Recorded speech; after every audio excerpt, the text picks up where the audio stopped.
I think they're first going to make the Ilia Topuria versus Arman Tsarukyan matchup first. And look, let me break it down real quick.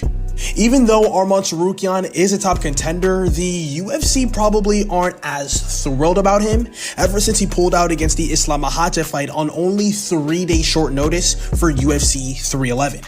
Meanwhile, Islam Makhachev has stated to have zero interest in giving Ilia El Matador a title shot off rip, and so making the Ilia versus Arman fight is probably the best way to keep things in check, in my opinion. As for Dustin the Diamond Poirier, he has said on numerous occasions that his next fight is probably going to be his retirement bout, and he wants legends only.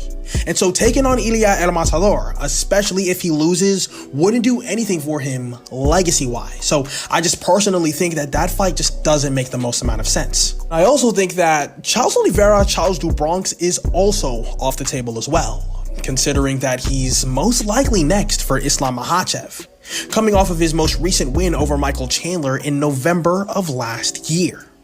Plus, not to mention, they were actually booked for a rematch before Charles got injured, so I just personally feel like a continuation of that storyline must be settled before even talking about an Ilia Topuria.